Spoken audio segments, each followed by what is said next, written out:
बरेली से बॉलीवुड और उसके बाद हॉलीवुड में अपनी ज़िद और काबिलियत से अपना नुकीला पंजा जमाने वाली जंगली बिल्ली यानी प्रियंका चोपड़ा का आज है जन्मदिन। और आज प्रियंका चोपड़ा यानी 18 जुलाई को मना रही हैं अपना बर्थडे। और आज प्रियंका चोपड़ा हो गई हैं 39 इयर्स की, यानी कि 39 साल की। और इस खास मौके पर मैं आपके लिए लेकर आया हूँ उनके दमदार और बेबाक जवाबों की एक दिलचस्प लिस्ट। और मैं आपको बताऊंगा कि प्रियंका चोपड़ा ने कब कब और कहां कहां ऐसा क्या कहा जो हेडलाइंस बनी। मैं आपको बता दूं, प्रियंका चोपड़ा के जो जवाब है बड़े दिलचस्प थे। कई बार बॉलीवुड की हीरोइन ने ऐसी बात नहीं कही जो प्रियंका चोपड़ा ने कही है। तो ये एक लंबी लिस्ट है। सबसे पहले नंबर पर जिसे मैंने रखा है वो है महिला प्रधान फिल्मों को लेकर प्रियंका चोपड़ा का एक बयान था। प्रियंका चोपड़ा ने कहा था कि मेल सेंट्रिक फिल्म क्यों नहीं होती है। मतलब अगर एक हीरोइन पर बेस्ड फिल्म बनती है, हीरोइन प्रधान फिल्म बनती है, तो उसे वुमेन सेंट्रिक फिल्म या फीमेल सेंट्रिक फिल्म बोलते हैं, महिला प्रधान फिल्म कहते हैं। जब हर हफ्ते हीरो की फिल्म लॉन्च होती है तो उसे मेल सेंट्रिक फिल्म क्यों नहीं कहते हैं। इस पूरे मामले में प्रियंका चोपड़ा ने काफ़ी कुछ कहा था कि जेंडर वाली बात उन्हें बिल्कुल पसंद नहीं है। अभिनेत्रियों को जो दर्जा मिलना चाहिए बॉलीवुड में वो दर्जा नहीं मिलता है, क्योंकि ये बिजनेस की बात है। और प्रियंका चोपड़ा ये शुरू से समझ गई थी कि उन्हें फिल्म बिजनेस और अपने ब्रांड को बहुत अच्छी तरीके से समझना होगा और उस पर काम करना होगा। इस लिस्ट में हमने जो दूसरी बात रखी है वो है फैशन में काम करना। फैशन एक ऐसी फिल्म थी जिसमें प्रियंका चोपड़ा को नेशनल अवार्ड मिला था बेस्ट एक्ट्रेस के लिए। और जब ये फिल्म प्रियंका साइन कर रही थी तब लोगों ने कहा था कि फैशन में काम करना आत्महत्या करने जैसा है, हाई क्यों साइन कर लिया इस फिल्म को। तब प्रियंका चोपड़ा 2-3 साल पुरानी थी, तो उनको बड़ा डर भी लग रहा था कि लोग ऐसा कह रहे हैं, लेकिन उन्होंने अपने दिल की सुनी और इस फिल्म को उन्होंने साइन किया, फिल्म पूरी कर ली और फिल्म को नेशनल अवार्ड मिला जो सबके सामने है। आज भी प्रियंका चोपड़ा की फिल्मों की जो लिस्ट है उसमें फैशन को बहुत ऊपर रखा जाता है और वो एक आर्काइव करने वाली फिल्म बन गई है। प्रियंका ने एक बार एक और बयान दिया था और ये बयान को हमने अगली लिस्ट में रखा है। उन्होंने कहा था कि मुझे जिस काम के लिए मना किया जाता है या कहा जाता है कि ये काम मत करो, वो काम मैं सबसे पहले करती हूँ। और जी हाँ, प्रियंका चोपड़ा को फिल्मों की बात करें तो कई ऐसी फिल्में हैं जिनके लिए मना किया, जैसे 7 खून, माफी, बर्फी, ऐतराज, जय गंगा जल। तो इस तरह की फिल्में और ऐसा काम जो उनको बार बार मना किया गया कि ये काम मत करो, तुम्हारे करियर के लिए अच्छा नहीं होगा, वो सारा काम प्रियंका चोपड़ा ने किया। एक और बयान प्रियंका चोपड़ा का हमने अगली लिस्ट के अगले नंबर पे इसे हमने शामिल किया है, क्योंकि प्रियंका चोपड़ा ने कहा था कि मैं will Smith, Hollywood actor will Smith की फ़िलॉसफी को फॉलो करती हूँ। और ये फ़िलॉसफी क्या है? ये फ़िलॉसफी है कि खुद की ब्रांड वैल्यू बनानी बहुत ज़रूरी है, बिज़नेस को समझना बहुत ज़रूरी है। यदि आप खुद की ब्रांड वैल्यू बनाएंगे और अपने बिज़नेस को समझेंगे तभी आप इस फिल्म बिज़नेस में सक्सेसफुल होंगे। मतलब अगर साल भर में आप कुछ फिल्में करते हैं जो कमर्शियल है, जो पैसे कमाएं, तो कुछ फिल्में आप करिए जो कमर्शियल हिट हों, लेकिन एक फिल्म अपने मन से करिए जो आप करना चाहती हैं, जिसका पैसा कमाने से लेना देना ना हो। प्रियंका चोपड़ा ने इस लिस्ट में अगला जो बयान हमने रखा है उसमें प्रियंका चोपड़ा ने कहा था कि मुझ पर लगाया गया पैसा मैं वापस लाने का माद्दा रखती हूँ। मतलब कि अगर मेरी फिल्म 100 करोड़ की बनी है तो मैं 100 करोड़ रुपए कमाई करने का माद्दा रखती हूँ। ये बात कहना बॉलीवुड में बहुत बड़ी बात है। एक हीरोइन का इस तरीके से डंके की चोट पर कहना कि मेरे ऊपर जितना पैसा लगाया गया है मेरी फिल्म पर, वो मैं वापस ला सकती हूँ मार्केट से, ये बड़ी बात है। जैसे कि प्रियंका चोपड़ा के ऊपर सबसे पहले जो बड़ा पैसा लगा था, जो हमेशा वो याद करती हैं, वो भंसाली ने लगाया था मैरी कॉम में, और मैरी कॉम का बड़ा बजट था। तो अगर प्रियंका कहती हैं अगर मेरा मार्केट वैल्यू, मेरी बिज़नेस और उनको ये भरोसा नहीं होता कि मुझ पर लगाया गया जो पैसा है वो वापस नहीं आएगा, तो भंसाली जैसे बड़े निर्देशक मुझ पर इतना पैसा नहीं लगाते, क्योंकि वो उनको भरोसा था मेरी ब्रांड वैल्यू पर, और इस वजह से मुझ पर पैसा लगाया गया और मैंने पूरा पैसा वापस लाया। मैंने कमाई की, 100 करोड़ रुपए की कमाई की थी उस फिल्म मैरी कॉम ने।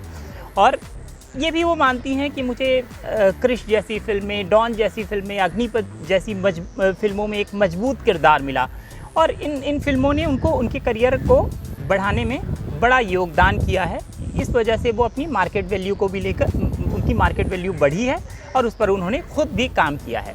अगला जो प्रियंका चोपड़ा का बयान है, वो कहती हैं कि मेरा जो कंपटीशन है वो बॉलीवुड के हीरो से ही रहा, हीरोइन से कभी नहीं रहा, क्योंकि आउटसाइडर थी प्रियंका चोपड़ा, इसलिए उनको कोई हेल्प नहीं करता था। वो कहती हैं कि जो फिल्म परिवार से नहीं होता, या उसके पास कोई ऐसा चीज़ नहीं होता जिससे बॉलीवुड आकर्षित हो या बॉलीवुड को लगे कि इस पर पैसा लगाया जा सकता है, तब तक लोग उस पर पैसा नहीं लगाते, उस पर भरोसा नहीं जताते, क्योंकि उनके पास मिस वर्ल्ड का ताज था, जिसकी वजह से उन पर पैसा लगाया गया, और हमेशा उन्होंने अपना कंपटीशन बॉलीवुड के हीरो से रखा। प्रियंका चोपड़ा ने एक और बयान दिया जो इस लिस्ट में आगे शामिल है, और ये बयान था कि उनका इरादा कंपटीशन करना था ही नहीं कभी, वो तो गेम चेंजर बनना चाहती। तो प्रियंका चोपड़ा गेम चेंजर बनना था उनको कंपटीशन नहीं करना था किसी से।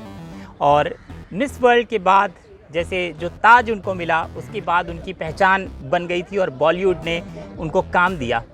आमतौर पर ऐसे जब कोई बाहर से आता है और उसके पास अगर मिस वर्ल्ड जैसा कोई बड़ा खिताब नहीं होता या बड़ा नाम नहीं होता, तो बॉलीवुड में उसे आसानी से काम नहीं मिलता है।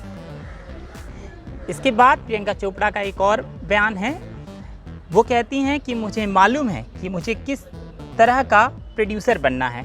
मैं जानती हूँ कि मुझे किस तरह का प्रोड्यूसर बनना है, क्योंकि प्रियंका चोपड़ा का ये बयान तब सामने आया था जब वो नई प्रोड्यूसर बनी थी। उन्होंने वेंटिलेटर जैसी फिल्म बनाई थी, तो प्रियंका चोपड़ा ने तय कर लिया था अपने प्रोडक्शन हाउस को शुरू करने से पहले कि वो किन लोगों के साथ काम करेंगी, कैसी फिल्में बनाएंगी, तो और उनकी फिल्मों से किस तरह की कमाई होगी, वो अच्छी तरीके से जानती थी। और वो जानती थी कि उन्हें नए लोगों के साथ काम करना है। प्रियंका ने हमेशा कहा है कि उनके प्रोडक्शन हाउस में नए राइटर, नए एक्टर, नए डायरेक्टर, हर विधा में जो नए लोग हैं उनको मौका दिया जाएगा अगर वो काबिल हैं तो ये वो जानती हैं, और उन्हें कैसा प्रोड्यूसर बनना है ये भी वो जानती हैं। प्रियंका चोपड़ा ने एक और बड़ी बात कही थी जो आमतौर पर बॉलीवुड के एक्टर्स नहीं कहते हैं, उस बात को वो दबा देते हैं।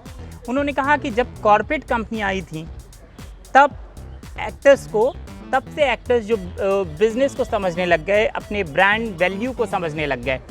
एक्टर्स को तब समझ में आने लग गया कि उनका काम सिर्फ लाइंस बोलना नहीं है स्टूडियो पे जाकर या कैमरे के सामने। एक्टर्स का काम, तो ये प्रियंका चोपड़ा उस समय समझ गई थी कि उनका काम कैमरे के सामने जाकर सिर्फ लाइंस बोलना, डायलॉग बोलना नहीं है।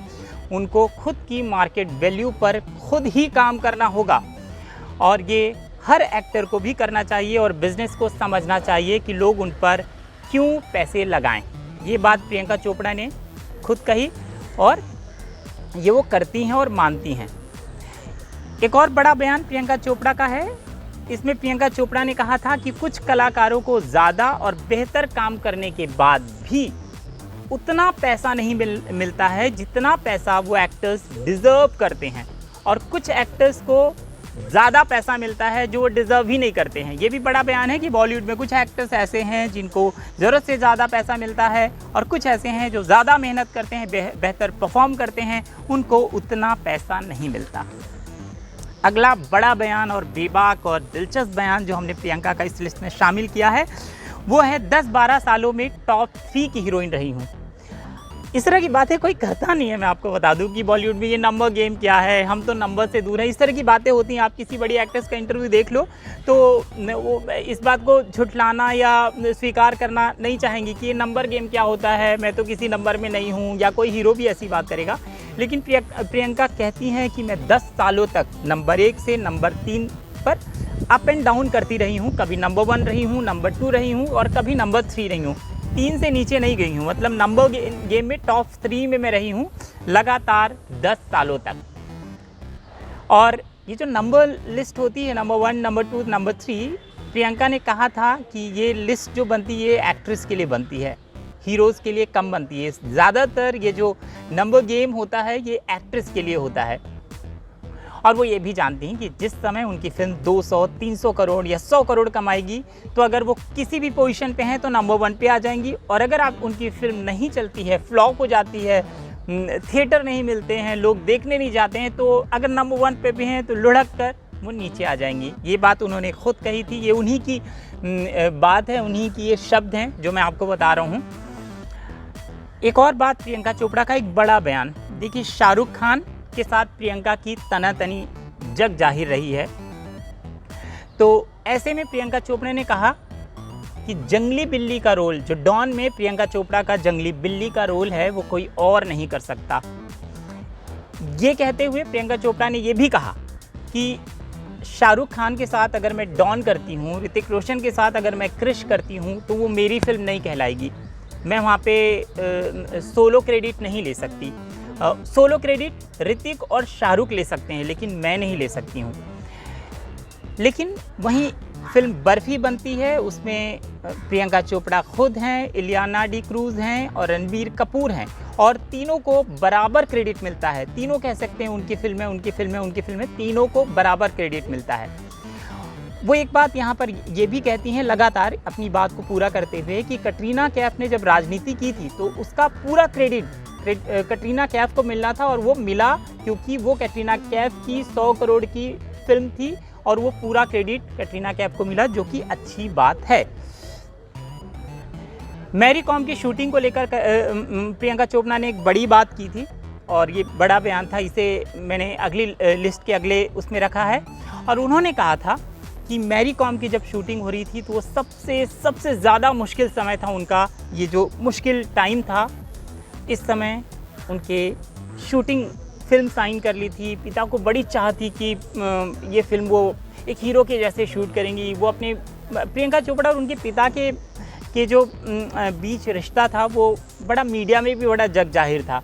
दोनों का प्यार बड़ा उनके पापा भी जब भी मीडिया के सामने आते थे अपना पूरा प्यार उड़ेल कर दिखा देते थे, और प्रियंका भी अपने पापा को बहुत प्यार करती थी। कभी भी पापा को कोई प्रोग्राम होता था जो आर्मी उसके अंदर है, तो वहाँ पर वो मीडिया को बुला लेती थी, वो इनकरेज करती थी पापा को, क्योंकि वो इतनी बड़ी स्टार थी कि अगर उनके पिताजी कोई ऐसा प्रोग्राम रख रहे हैं तो वहाँ पे मीडिया आ जाएगी, और वो बहुत इनकरेज करती थी, मीडिया आ जाती थी। तो उनका कहना था कि पापा सोच रहे थे कि मैं हीरो की तरह इस फिल्म को, मैरी कॉम को करूँगी, लेकिन फिल्म शुरू होने के 4 दिन पहले ही पिता की डेथ हो गई, और उसके बाद दुख का पहाड़ टूट गया उन पर। और उन्होंने जब पिता का चौथा किया, उसके बाद संजय लीला भंसाली ने कहा कि अगर तुम चाहो तो वक्त ले लो, थोड़ा सा हम आराम से शूटिंग करेंगे, ये ठीक वक्त नहीं है, इस समय तुम ठीक नहीं हो मेंटली। लेकिन प्रियंका चोपड़ा ने चौथा करने के तुरंत बाद फिल्म की शूटिंग शुरू कर दी, और उन्होंने बताया कि फिल्म की शूटिंग ना होती तो पिता के दुख से इतनी जल्दी नहीं निकल पाती। बड़ा बयान प्रियंका का जो अगला है वो है फीमेल एक्टर की बेस्ट फिल्म भी होगी तो 1 से 3 करोड़ की ओपनिंग लगती है। बिल्कुल, ये बड़ा बयान है। उन्होंने कहा कि अगर महिला प्रधान फिल्मों के बिजनेस पर बात करें तो मैं अपने करियर में इस बात को लेकर बहुत संघर्ष मैंने किया है कि बॉलीवुड में हीरो हीरोइन के मेहनताने में असमानता है। इसकी वजह भी मैं समझती हूँ। किसी भी फीमेल एक्टर की बेस्ट फिल्म भी होगी तो 1 से 3 करोड़ की ही ओपनिंग लगती है। मुझे इन सब चीज़ों को तोड़कर आगे बढ़ना है, गेम चेंजर बनना है, और मैंने मैरी कॉम के साथ यह किया है। क्या एक अच्छी कहानी एक बड़ी ओपनिंग ले सकती है? मुझे इस तरह के बदलाव में काम करना है, और प्रियंका ने इस पर काम किया भी है। अगला जो बड़ा बेबाक बयान है प्रियंका चोपड़ा का, उन्होंने कहा था कि मेरी सफलता और अचीवमेंट पर सभी महिलाओं को गर्व करना चाहिए। वो हमेशा कहती थी, मतलब प्रियंका चोपड़ा कहती हैं कि साडा हक इत्थे रख, और इसी तरीके से बात कहती हैं कि जब फोर्ब्स की दुनिया भर की 100 पावरफुल महिलाओं की लिस्ट बनी थी तो उसमें प्रियंका चोपड़ा ने अपनी जगह बनाई थी। और उसके बाद उन्होंने कहा था, मुझे खुद पर बेहद गर्व है कि मेरे अंदर बहुत मेहनत करने की ताकत है, और उसी मेहनत के दम पर मैं अपने सपनों को अचीव कर रही हूँ। जब मैं फोर्ब्स की लिस्ट में दुनिया की सबसे पावरफुल वुमन के लिए लिस्ट की जाती हूँ तो मुझसे तमाम सवाल किए जाते हैं, लेकिन जब कोई मर्द या लड़का इस सफलता को हासिल करता है तो कोई उनको मिलने वाले चेक के ज़ीरो नहीं देखता। मुझे लगता है मेरी सफलता और अचीवमेंट पर सभी महिलाओं को गर्व करना चाहिए। मैं चाहती हूँ कि इस लिस्ट में महिलाओं का नाम ज़्यादा से ज़्यादा संख्या में शामिल हो। इसके बाद एक बड़ा बयान जो प्रियंका का था और हमने इस लिस्ट में शामिल किया है वो है कि प्रियंका ने कहा था कि हॉलीवुड में मुझे सबसे ज़्यादा दिक्कत यह होती है कि वहाँ सब लोग टाइम पर आते हैं। टाइम के बारे में बात करते हुए प्रियंका चोपड़ा ने कहा कि हॉलीवुड और बॉलीवुड के काम करने के तरीक़ों पर चीज़ें अलग हैं कि वह हैं कल्चर और अधिकतर चीज़ें इसी कल्चर से प्रभावित होती हैं। हॉलीवुड में काम करने में मुझे सबसे ज़्यादा दिक्कत यह होती है कि वहाँ लोग टाइम पर आते हैं, बाकी फिल्म बनाने की विधा सभी जगह एक जैसी होती है। तो ये थे प्रियंका चोपड़ा के दिलचस्प, बेबाक और दमदार बयान जिनको हमने अपनी इस लिस्ट में शामिल किया था और हमने आपको बताया कि कब कब प्रियंका चोपड़ा ने कौन कौन सी बातें कही हैं जो हमेशा हेडलाइंस बनी, और इस पर हमें बात करनी भी चाहिए क्योंकि आज उनका जन्मदिन है और हमने अपने इस वीडियो में प्रियंका चोपड़ा के इन दिलचस्प, दमदार और बेबाक बयानों को शामिल किया। फिलहाल के लिए इतना ही, लेकिन देश दुनिया की बाकी खबरों के लिए आप देखते रहें नवभारत टाइम्स ऑनलाइन, और एंटरटेनमेंट से जुड़ी तमाम खबरों के लिए आप सब्सक्राइब कर लें नवभारत टाइम्स एंटरटेनमेंट। नमस्कार।